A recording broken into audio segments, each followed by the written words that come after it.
जय हिंद साथियों, आप सभी का नमस्कार। स्वागत है आज के सत्र पे। आज के सेशन में हम लोग जी जो आपका संविधान टॉपिक पढ़ रहे थे, क्या आपका संविधान टॉपिक लास्ट के क्लास में हम लोग जो शुक्रवार का क्लास हुआ था वहाँ पे क्या देखे थे, प्रधानमंत्री के most important MCQ question solve किए थे। इसको दो पार्ट पे कवर किए थे, दो पार्ट में सारी चीज़ें मैं आपको पूरे वहाँ पे बताया हूँ। तो आज के इस सेशन में, आज के इस वीडियो में हम लोग पढ़ेंगे भारत के महान्यायवादी, नियंत्रक एवं महालेखक परीक्षक कैग के बारे में देखेंगे। इनसे संबंधित क्वेश्चन में एग्जाम में जो पूछे जाते हैं उनके बारे में यहाँ पे अपन डिस्कस करेंगे। साथ ही साथ आपके कुछ अन्य महत्वपूर्ण फैक्टर को अपन कवर करेंगे और आपके आने वाले हर एग्ज़ाम के लिए जो बहुत इम्पोर्टेंट होगा। ठीक है, तो अगर इस टॉपिक का आपको पीडीएफ चाहिए, किसका, नियंत्रक, महालेखक परीक्षक और महान्यायवादी का पीडीएफ चाहिए, तो आपको इस मोबाइल नंबर पे आप क्या कीजिए, सेंड पीडीएफ करके व्हाट्सअप कीजिए, आपको पीडीएफ फ्री में प्राप्त हो जाएंगे। या फिर डिस्क्रिप्शन में आपका टेलीग्राम लिंक दिया है, वहाँ पे आप टेलीग्राम ज्वाइन कर सकते हैं। ठीक, तो वहाँ से आपको पीडीएफ प्राप्त हो जाएंगे। मोस्ट इंपॉर्टेंट टॉपिक है, टॉपिक को जरूर ध्यान देके पढ़िए। अभी तक हम लोग ने जो इंडियन पॉलिटिक्स आपका संविधान के क्लास है वहाँ पे इतने टॉपिक पढ़ चुके हैं। ठीक है, ये टॉपिक पढ़ चुके हैं। आज आपका भारत में महान्यायवादी, नियंत्रक, महालेखक टॉपिक पढ़ेंगे। इसके बाद नेक्स्ट क्लास रहेगा जो उसमें लोकसभा के बारे में पढ़ेंगे। ये टॉपिक बहुत इंपॉर्टेंट है, जो पढ़ चुके हैं उसको जरूर एक बार देखिए। ठीक है, तो अपन क्वेश्चन नंबर पहले की तरफ चलते हैं। क्वेश्चन नंबर पहले से पहले हम कुछ फैक्ट पढ़ते हैं जो हमें जानना बहुत जरूरी है। क्या है महान्यायवादी, क्या है कैग। ठीक, तो फैक्ट में चलते हैं। आपका फैक्ट क्या है, आपका महान्यायवादी। तो महान्यायवादी क्या है, संविधान के आर्टिकल 76 में महान्यायवादी पद का उल्लेख किया गया है। तो इससे ये पता चलता है कि महान्यायवादी संविधान में लिखा गया है। आर्टिकल नंबर 76 में, कौन सा, 76 में महान्यायवादी का उल्लेख किया गया है, जो कि भारत सरकार का कानूनी सलाहकार है। तो ये कौन है, आपका भारत सरकार का पहला क्वेश्चन बन सकता है। कानूनी सलाहकार कौन है, आपका महान्यायवादी। कौन है जी, आपका महान्यायवादी। यही भारत का प्रथम विधिक अधिकारी है। ये क्वेश्चन भी बन सकता है दूसरा कि भारत का प्रथम विधिक अधिकारी कौन है, महान्यायवादी। इंपॉर्टेंट है, कौन है, महान्यायवादी। ठीक है, महान्यायवादी। क्या राष्ट्रपति किसी भी व्यक्ति को महान्यायवादी घोषित कर सकता है क्या, ऐसा कुछ प्रावधान है? ऐसा कोई प्रावधान, जैसे आप हैं, हम हैं, उसको राष्ट्रपति घोषित नहीं कर सकता। ऐसे जो मंत्रिपरिषद के द्वारा भेजे गए हैं, ऐसे व्यक्ति जो मंत्रिपरिषद के द्वारा उसे नियुक्त करता है। तो यहाँ पे महान्यायवादी को सीधी बात है, नियुक्त किया जाता है। क्या किया जाता है, किसके द्वारा, राष्ट्रपति के द्वारा नियुक्ति होती है। जो नियुक्त करता है उसी को वो त्यागपत्र देगा। तो त्यागपत्र किसको देगा, राष्ट्रपति को देगा। इसकी योग्यता क्या है, इसकी योग्यता है, ये सुप्रीम कोर्ट के न्यायाधीश के समान योग्यता रखना चाहिए। किसके, सुप्रीम कोर्ट के न्यायाधीश के समान इसकी योग्यता है। वर्तमान में महान्यायवादी कौन है, के वेणुगोपाल। कौन है वर्तमान में महान्यायवादी, आपका के वेणुगोपाल। साथ ही साथ ये याद रखिए, जो महान्यायवादी पद है यह राष्ट्रपति के, किसके, राष्ट्रपति के प्रसाद पर्यंत पर होते हैं। किसके, प्रसाद पर्यंत पर। प्रसाद पर्यंत मतलब राष्ट्रपति ऐसा चाहे तो उसको हटा नहीं सकता, मतलब वो प्रसाद पर्यंत जब मंत्रिपरिषद, कौन, आपका मंत्रिपरिषद की अनुमति पर इसको हटा सकता है। किसको, महान्यायवादी को। तो आपको जब हम लोग राष्ट्रपति पद से वहाँ भी बताया था, इसकी कार्यकारी शक्ति है किसके, राष्ट्रपति की, कि वो महान्यायवादी को हटा सकता है, उसके प्रसाद पर्यंत पर होता है। ठीक, अब इसका कार्यकाल देखते हैं। इसका कार्यकाल है किसका, आपका महान्यायवादी का कार्यकाल 3 साल का। कितना, 3 साल का होता है इसका महान्यायवादी का कार्यकाल 3 साल। लेकिन केंद्र सरकार इसको बढ़ा सकती है केंद्र सरकार इसको बढ़ा, जैसे अभी के वेणुगोपाल, इनका 3 साल पूरा होने के बावजूद इसको अभी बढ़ाया केंद्र सरकार ने। ठीक, तो केंद्र सरकार इसको बढ़ा सकती है।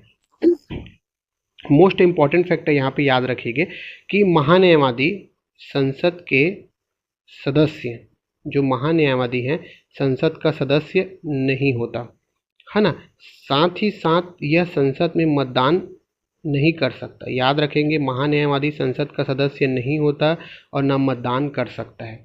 ठीक, यह संसद का सदस्य न होते हुए भी संसद की बैठक में क्या कर सकता है, भाग ले सकता है। ठीक है, वहाँ पे भाषण दे सकता है, कहाँ पे, संसद में, और उसकी कार्यवाही में भी भाग ले सकता है। कौन, महान्यायवादी। ये इंपॉर्टेंट रखना, संसद का सदस्य पूछता है, संसद का सदस्य ना होते हुए कौन आपका बैठक में भाग ले सकता है, भाषण दे सकता है, कार्यवाही में भाग ले सकता है। कौन है, महान्यायवादी भाग ले सकता है। तो इससे महान्यायवादी से जितने इम्पोर्टेंट फैक्ट है वो मैं आपको यहाँ पे बताने की कोशिश किया हूँ, ठीक है। इसके बाद आपके सारे क्वेश्चन आपके बनेंगे। अब महान्यायवादी देख लिए, अब थोड़ा सा आपको कैग को देखते हैं। इसको बोलते हैं नियंत्रक एवं महालेखक परीक्षक। क्या बोलते हैं? नियंत्रक महालेखक परीक्षक।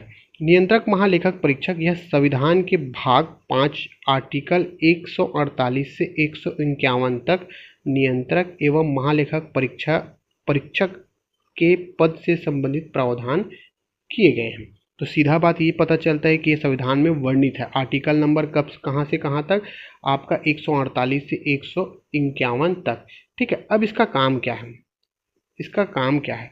ये जो नियंत्रक महालेखक, आपको थोड़ा सा जानकारी होना चाहिए इसका काम क्या है कैग का। यह जो है भारत सरकार का, जैसे सबका एक अकाउंट होता है, इसी तरीके से भारत सरकार का एक अकाउंट है, जिसको इस अकाउंट को बोला जाता है आपका संचित निधि। क्या बोला जाता है? आपका संचित निधि। इस अकाउंट को बोला जाता है क्या जी? आपका संचित निधि, ठीक है। संचित निधि कहा जाता है जहां सरकार के कुछ व्यय संचित निधि से निकालना पड़ता है, समय समय में वहां पे जमा करना पड़ता है। किसका कैसे माध्यम से जमा करते हैं? टैक्स के माध्यम से, है ना। आपका जीएसटी के माध्यम से वहाँ पे जो पैसा आएगा, निकालना, जमा होना, ये सब कहाँ पे होता है? संचित निधि में होता है। सीधी बात, ये भारत सरकार के एक अकाउंट की तरह है संचित निधि, ठीक है। कौन?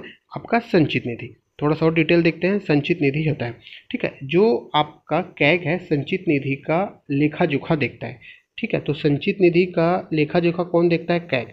लेखा जोखा कौन देखता है? संचित निधि का लेखा जोखा देखता है आपका संचित निधि का लेखा जोखा आपका कौन देखता है? कैग देखता है, ठीक है। संचित निधि से जो पैसा हमारा मतलब जो भारत का नागरिक है, जिससे लोक वित्त कहा जाता है, मतलब यहाँ पे ये है कि जो संचित निधि को लोक वित्त कहा जाता है, या इसको सार्वजनिक धन का मुखिया भी कहा जाता है, या मार्गदर्शक भी कहा जाता है। किसको? संचित निधि को। क्यों? क्योंकि संचित निधि में हमारा पैसा, आपका हमारा, मतलब भारत के जो नागरिक हैं उनके पैसे यहाँ पे जमे होते हैं। भारत सरकार के पैसे मतलब उसको तो, जैसे नरेंद्र मोदी सरकार में, तो उसका पैसा तो नहीं होगा। किसका पैसा होगा? आपका या हमारा, मतलब कहने का मतलब भारत सरकार का पैसा होगा, संचित निधि में जमा होता है। इसी को ही लोक वित्त कहा जाता है, सार्वजनिक धन का मुखिया कहा जाता है, या मार्गदर्शक भी कहा जाता है। किसको? संचित निधि को। संचित निधि, ये संचित निधि केंद्र में भी लगता है और राज्य में भी लगाया जाता है, ठीक। केंद्र में भी होता है और राज्य में भी होता है संचित निधि। केंद्र में जो होता है संचित निधि, उसको ऑडिट करने का काम किसका होता है? केंद्र में होता है, उसको ऑडिट करने का काम राष्ट्रपति का होता है। राज्य में जो संचित निधि है उसको ऑडिट करने का काम संबंधित राज्य के राज्यपाल द्वारा किया जाता है। ये भी क्वेश्चन पूछता है ना, तो थोड़ा सा दिमाग में रखिए। साथ ही साथ आपका ये तो हो गया संचित निधि के बारे में, सॉरी, नियंत्रक एवं महालेखक परीक्षक के बारे में। क्या करता है? सीधी बात, इसका काम क्या है? जो भारत सरकार के अकाउंट है, अकाउंट किसको बोलेंगे? जो संचित निधि है उसको क्या करता है? संचित निधि में पैसा डालना, निकालना, ये सब काम की नियंत्रण इसी का लेखा जोखा इसी के पास रहता है। किसके पास? कैग के पास। किसके पास जी? कैग के पास। अब कुछ आर्टिकल देखते हैं किसके? संचित निधि के कुछ मोस्ट इंपॉर्टेंट आर्टिकल हैं, आपका एक साथ बोलते चलिए। 148, 149, 151। रिपीट करता हूँ, 148, 149, 151। 148 में बताया गया है नियंत्रक एवं महालेखक परीक्षक। 149 में कार्य, शक्ति एवं कर्तव्य। 151 में वार्षिक प्रतिवेदन, ठीक है। तो 148 में बताया गया है, 148 में नियंत्रक एवं महालेखक परीक्षक, 148 में, है ना। और 149 में कार्य, शक्ति एवं कर्तव्य, और 151 में वार्षिक प्रतिवेदन, ठीक है। तो वार्षिक प्रतिवेदन की रिपोर्ट किसको देता है? आपका कैग जो है आपका राष्ट्रपति को देगा। याद रखेंगे किसको? राष्ट्रपति को। राष्ट्रपति इसको संसद में रखेगा। कहाँ पे रखता है? संसद में रखता है। कहाँ पे रखता है? संसद में। संसद एक समिति गठित करती है। जो संसद है एक क्या करती है? समिति गठित करती है। समिति गठित करती है जिसे लोक लेखा समिति बोलते हैं। इसे क्या बोलते हैं? लोक लेखा समिति बोलते हैं। कौन सा? लोक लेखा समिति बोलते हैं किसको? जो संसद के द्वारा जो समिति गठित होती है उसको लोक लेखा समिति बोलते हैं। इसके अध्यक्ष कौन होते हैं? इसके अध्यक्ष जो नेता, जो विपक्ष के नेता होते हैं, वो इसके क्या होते हैं, अध्यक्ष होते हैं। किसके, लोक लेखा समिति के पूछा गया है। तो यहाँ पे याद रखेंगे जो वार्षिक प्रतिवेदन, इसकी रिपोर्ट कैग किसको देता है, राष्ट्रपति को। राष्ट्रपति संसद में रखता है, संसद इसके लिए एक समिति बनाता है जिसके लोक लेखा समिति बोलते हैं। इसके जो अध्यक्ष होते हैं विपक्ष के नेता, जैसे विपक्ष के नेता भी कौन है, राहुल गांधी, तो इसके अध्यक्ष होंगे। ठीक है, और इसकी नियुक्ति देखते हैं। ये इसका नियुक्ति कौन करता है, राष्ट्रपति द्वारा करता है। इसकी नियुक्ति राष्ट्रपति द्वारा। कार्यकाल आपका 6 वर्ष इंपॉर्टेंट याद रखेंगे, 6 वर्ष, 6 वर्ष और आपका 65 वर्ष। ठीक है, 6 वर्ष और आपका 65। सपोज मान लो कोई अगर आपका कैग बनता है ना, नियंत्रक एवं महालेखक परीक्षक बनता है 59 वर्ष में। अगर इसके 6 साल लिए तो कितना होता है, 65 हो रहा है जी, आपका 65 वर्ष तब तक बने रहेगा। इस 66 वर्ष के बाद इस पद पे नहीं रहेगा, चाहे इसका 5-6 साल पूरा हुआ हो या ना हुआ हो। ठीक, ये है आपके इसके कार्यकाल। साथ ही साथ अभी वर्तमान में कैग कौन है, गिरीश चंद्र मुर्मू। कौन है वर्तमान में, गिरीश चंद्र मुर्मू, इनके अभी वर्तमान में अध्यक्ष है। ठीक, साथ ही साथ आप ये याद रखेंगे कि जो आपका कैग है राष्ट्रपति के प्रसाद पर्यंत पर नहीं रहता। याद रखेंगे, इसको नोट डाउन करके आप कट लगा देना। ये प्रसाद पर्यंत पर नहीं होता। इनको हटाने का, इनको पद से हटाने का तरीका क्या है, जो सुप्रीम कोर्ट के न्यायाधीश हैं, है ना, सुप्रीम कोर्ट के न्यायाधीश जैसा हटता है महाभियोग के द्वारा, इसी के तरीके से इसको हटाया जाता है। तो याद रखेंगे कैग को किस तरीके से हटाते हैं, आपका नियंत्रक एवं महालेखक परीक्षक को सुप्रीम कोर्ट के जो न्यायाधीश हैं उसको जो जिस रीति से हटाया जाता है उसी तरीके से इसको भी हटाते हैं। वैसे उसको हटाया जाता है महाभियोग की प्रतिक्रिया द्वारा, तो इसको भी उसी प्रतिक्रिया द्वारा हटाया जाएगा। अभी जैसे कि आपका बीएड में पेपर आया था ना, बीएड में शायद था कि नियंत्रक महालेखक परीक्षक जो है अपना पद त्यागने के बाद सरकार के अधीन काम करता है कि नहीं, वहाँ पे नहीं लिखा था, मतलब वो सही है। मतलब ये याद रखेंगे कि ये जो कैग है अपना अगर पद, इसका कार्यकाल समाप्त तो होता है, पद से त्याग होता है, तो ये सरकार के अधीन काम कर सकता है। लेकिन इसी जगह अगर सुप्रीम कोर्ट के न्यायाधीश को बोला जाए तो वो सरकार के अधीन काम नहीं करता। थोड़ा सा जब हम सुप्रीम कोर्ट पढ़ेंगे तो वहाँ पे बता दूंगा, लेकिन इसका याद रखेंगे कि सरकार के अधीन काम कर सकता है कौन, कैग। ठीक है, तो ये आपके कुछ इंपॉर्टेंट फैक्टर थे जो मैं आपको बताया। आई होप अगर इसको अच्छे से आप डिटेलिंग से आप पढ़े हैं, मैं जो पढ़ाया हूँ उसको समझ गए, तो आपका आगे के क्वेश्चन एकदम सरलता से बनेगा। ठीक, तो आपका पहला और मोस्ट इम्पॉर्टेंट क्वेश्चन देखते हैं कि संविधान के किस आर्टिकल में महान्यायवादी पद का उल्लेख देखने को मिलता है। किस आर्टिकल में महान्यायवादी पद देखने को मिलता है, खटाक से आप लोग आंसर कमेंट करके दीजिए। इतना मेहनत से मैं आप लोगों को पीडीएफ तैयार करता हूँ, आप लोगों को कमेंट नहीं आता तो थोड़ा सा लगता है। कमेंट मतलब ये है कि हाँ आपको पता है, कमेंट करने का मतलब मेरे को यह है कि आपको कुछ तो जानकारी है ना, मतलब जो पढ़ाया हूँ वो समझ में आ रहा है। तो इसका आंसर क्या हो जाएगा, आप लोग इसका कमेंट में आंसर दीजिए। वैसे आंसर हो जाएगा ऑप्शन नंबर डी। ठीक, नेक्स्ट क्वेश्चन ये देखो, यहीं पे बता दिया मैं इसका आंसर। नेक्स्ट क्वेश्चन है भारत सरकार के प्रथम विधिक अधिकारी। देखो बताया था मैं, प्रथम विधिक अधिकारी किसको बोलते हैं। आंसर क्या हो जाएगा आपका, क्या हो जाएगा जी, आप बनाते चलिए, क्या हो जाएगा, भारत का महान्यायवादी। आंसर होगा भारत का महान्यायवादी। नेक्स्ट क्वेश्चन, भारत सरकार को कानूनी विषयों पर परामर्श देता है। किसको, कानूनी विषयों पर कौन परामर्श देता है, इसी को अटॉर्नी जनरल बोलते हैं, एजी, अटॉर्नी जनरल। किसको, महान्यायवादी को बोला जाता है। आंसर हो जाएगा ऑप्शन नंबर ए। नेक्स्ट है, संविधान का कौन सा अनुच्छेद भारत के नियंत्रक महालेखक परीक्षक के कर्तव्यों का निर्धारण करता है। सीधी बात है, कैग के बारे में पूछे, अनुच्छेद नंबर क्या, आर्टिकल आपको याद होना चाहिए, अनुच्छेद नंबर 148। मुंह जवानी याद होना चाहिए ना, नियंत्रक महालेखक कैग बोले तो 148, कितना 148, जब कभी पूछूं 148, दिमाग से निकलना चाहिए 148, अनुच्छेद नंबर 148। सरल है लेकिन बहुत बार पूछा गया इसीलिए रटवा रहा हूँ इसको। नेक्स्ट है, निम्नलिखित में वह व्यक्ति कौन है जो संसद सदस्य नहीं है, संसद का सदस्य नहीं है लेकिन जिसे संसद को संबोधित करने का अधिकार है। संबोधित मतलब कार्यवाही में भाग लेने का, बैठक, भाषण। इसका आंसर भी आप लोग कमेंट करके दीजिए, बताया हूँ चिल्ला चिल्ला के।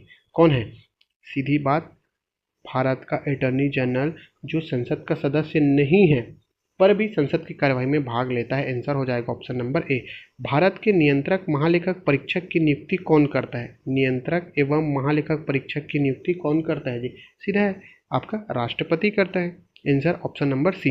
नेक्स्ट है, भारत का महान्यायवादी के संबंध में निम्नलिखित में से कौन सा कथन सही नहीं है। नहीं को नकारात्मक लगाई और पढ़ते चलते हैं। वह मंत्रिमंडल का सदस्य नहीं है, ठीक, मंत्रिमंडल का सदस्य नहीं है। ठीक, उसे संसद के दोनों सदन में बोलने का अधिकार है, एकदम सही है। उसे संसद में मत देने का अधिकार है क्या? नहीं है, मत देने का अधिकार नहीं है। ठीक, नियुक्ति राष्ट्रपति द्वारा होती है, ये भी सही है। वह मंत्रिमंडल का सदस्य नहीं है, मंत्रिमंडल का सदस्य नहीं रहता, ये भी सही है। तो इसका आंसर हो जाएगा ऑप्शन नंबर सी, उसको मत देने और क्या उसका सदस्य नहीं रहता, आंसर हो जाएगा ऑप्शन नंबर सी। नेक्स्ट है क्वेश्चन है, थोड़ा सा अच्छा क्वेश्चन है ना, यहाँ पे देखते हैं क्वेश्चन क्या है आपका। कहाँ गए जी, ये भारत का महान्यायवादी, ठीक है, अटॉर्नी जनरल के विषय में निम्नलिखित कथनों पर विचार कीजिए। ठीक है, कूट में दिए गए, आप लोग बनाते चलिए।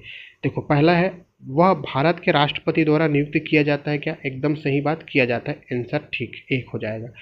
उसमें वही योग्यता होनी चाहिए जो सर्वोच्च न्यायालय के न्यायाधीश की योग्यता होनी चाहिए, ये भी बताया हूँ। उसको सर्वोच्च न्यायालय के न्यायाधीश योग्यता होनी चाहिए। पद से हटाने का तरीका भी उन्हीं सर्वोच्च न्यायालय के न्यायाधीश की तरीका होगा, आंसर 2, ये भी सही है।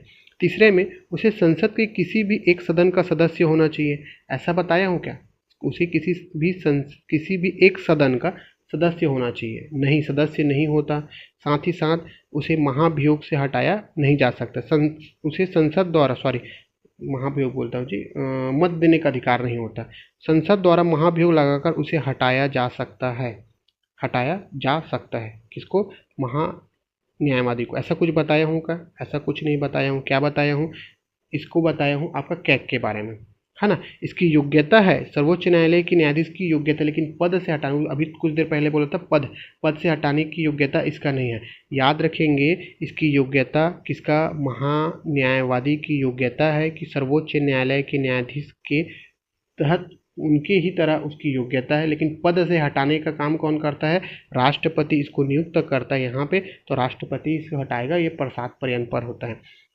सर्वोच्च न्यायालय के न्यायाधीश की तरह जो पद पर हटाने की तरीका किसका है? कैग का है। ठीक, इसका आंसर हो जाएगा 1 और 2, कहाँ पे? Option number A.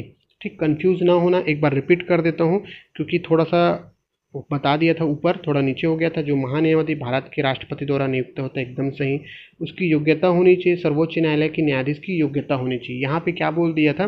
जो सर्वोच्च न्यायालय के न्यायाधीश के पद को हटाने की रीति इसका है, ये नहीं है, वो कैग का है। ठीक, इसका नहीं है।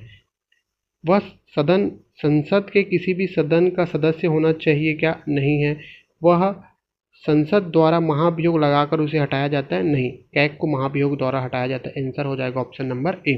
नेक्स्ट क्वेश्चन है, भारत के महान्यायवादी को कैसे नियुक्त किया जाता है? ये आंसर कमेंट करके बताइए आप लोग, कैसे नियुक्त किया जाता है। भारत के अटॉर्नी जनरल विधि सलाहकार कौन है? विधि सलाहकार कौन है?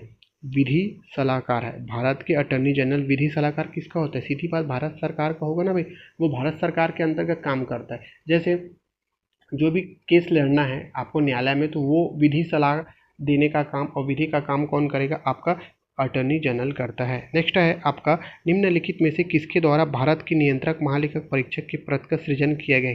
कहाँ किया गया? सीधी बात, आर्टिकल नंबर 148 में दिया गया, इसलिए इसको संविधान के द्वारा सृजित किया गया, आंसर हो जाएगा ऑप्शन नंबर बी।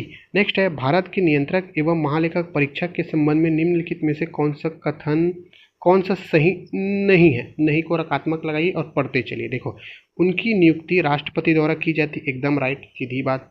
उनका वेतन सर्वोच्च न्यायालय की न्यायाधीश मूर्ति के समान होता है, अभी बताया नहीं हूँ पर भी इसको छोड़ के चलते हैं, आगे बढ़ते हैं। सेवानिवृत्त, जब उसको सेवा से निवृत्त के पश्चात वह अन्य सरकारी सेवा के अयोग्य हो जाते हैं, अन्य सरकारी सेवा के अयोग्य हो जाते हैं। ठीक है, ये भी थोड़ा वर्ड आपको नहीं पकड़ में आएगा, आगे चलते हैं, इसको भी छोड़ते हैं। उसको राष्ट्रपति के पद से हटाया जा सकता है क्या? सीधी बात, नहीं हटाया जा सकता, क्योंकि उसको महाभियोग द्वारा हटाया जा सकता है। अब देखो बी और सी का थोड़ा सा डिटेल देखते हैं। उनका वेतन सर्वोच्च न्यायालय की न्यायाधीश मूर्ति के समान होता है, सीधी बात, क्योंकि वो सर्वोच्च न्यायालय की तरह होता है, इसलिए एकदम सही है।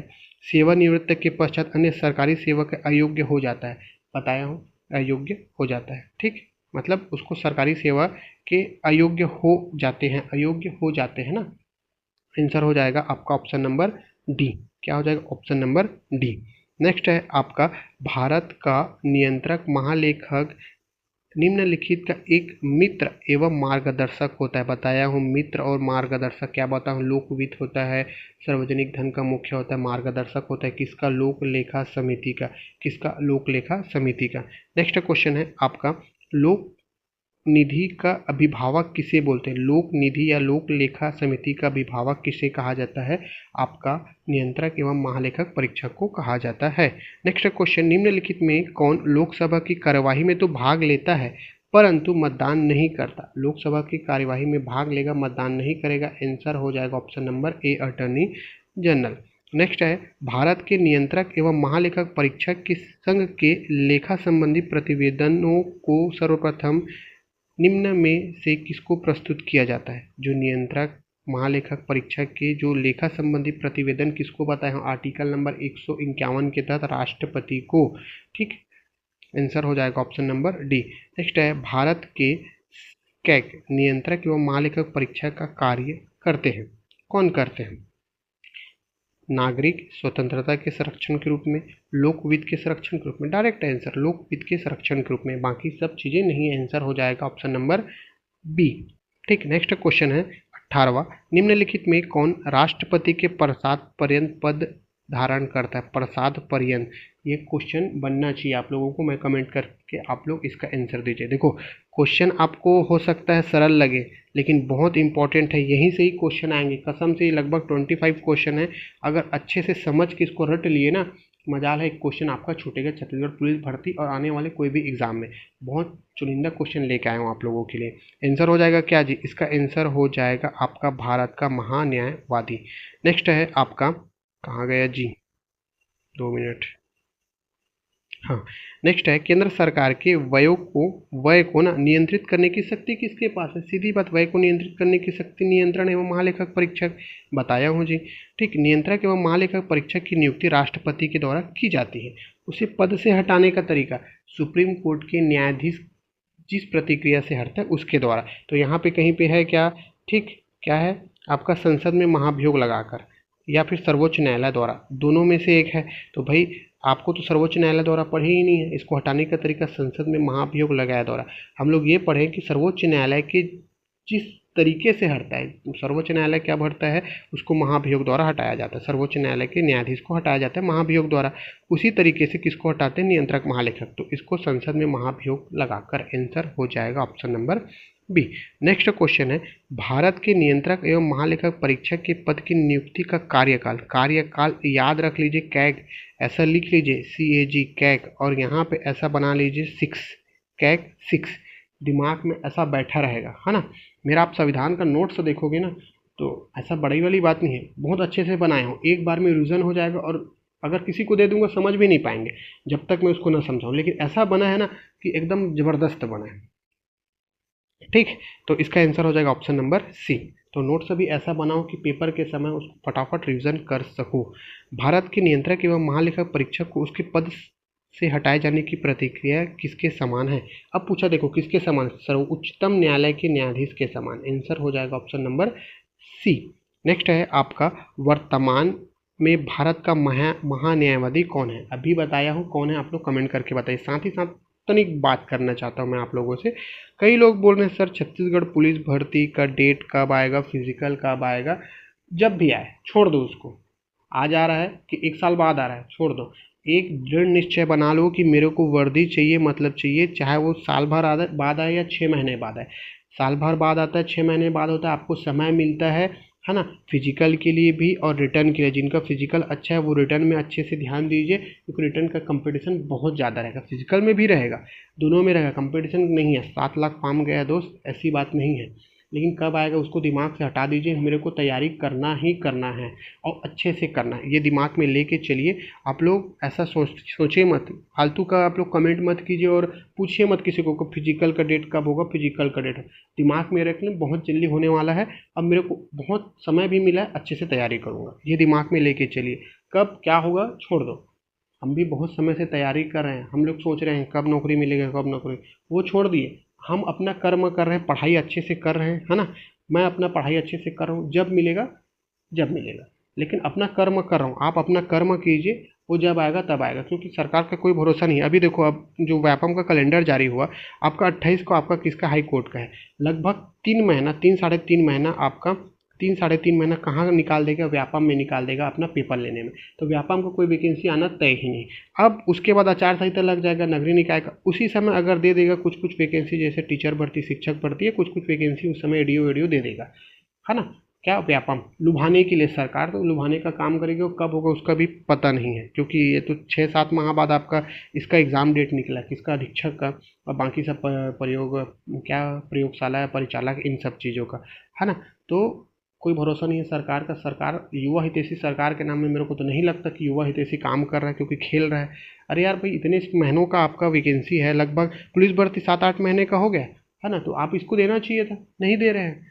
और मेरे को ये एकदम बोल रहा हूँ कि ये सितंबर, अक्टूबर, नवंबर में पुलिस भर्ती नहीं होगा, आप लिख के ले लीजिए। पुलिस भर्ती चाहता क्या है, आपको तपाना चाहता है। तो तपाना कब मिलेगा आपको, अप्रैल, मार्च अप्रैल मई में मिलेगा, इतना जान लो। आपको अभी लंबा सफ़र चलना पड़ेगा, लंबा दंगल चलना पड़ेगा वर्दी के लिए। बाकी चीज़ें छोड़ दो, कब होगा क्या होगा, ठीक। बाकी आप लोगों की जैसी इच्छा। आंसर हो जाएगा ऑप्शन नंबर ए, ठीक। नेक्स्ट क्वेश्चन है, संविधान के किस आर्टिकल में नियंत्रक महालेखक परीक्षक के पद का उल्लेख है। इसको कमेंट करके बताइए आप लोग, ठीक, क्या होगा। नेक्स्ट क्वेश्चन है, वर्तमान में भारत के नियंत्रक एवं महालेखक परीक्षक कौन है। डायरेक्ट आंसर है आपका option number B, Girish Chandra Murmu. क्या हो जाएगा, गिरीश चंद्र मुर्मू, ठीक। तो लगभग आपके मैं यहाँ पे 25 मोस्ट इंपॉर्टेंट क्वेश्चन लेके आया था, और साथ ही साथ आपको कुछ फैक्ट बताया जो आपको समझ में आ सके। यहाँ तक वीडियो देखने के लिए बहुत बहुत धन्यवाद। तनिक भी मेरा पढ़ाना आप लोगों को अच्छा लगता है तो प्लीज़ चैनल को सब्सक्राइब, लाइक, कमेंट कर दीजिए अपने टीचर के लिए। नेक्स्ट वीडियो में मिलते हैं। लोकसभा बहुत इंपॉर्टेंट है, क्योंकि अभी अभी चुनाव हुआ है, इसको आप लोग पढ़िए और हो सके तो पढ़ के आइए, है ना, ताकि मैं कुछ अच्छे से आपको और डिटेलिंग से समझा सकूं। मिलते हैं नेक्स्ट वीडियो में। जय हिंद साथियों, ख्याल रखना अपना।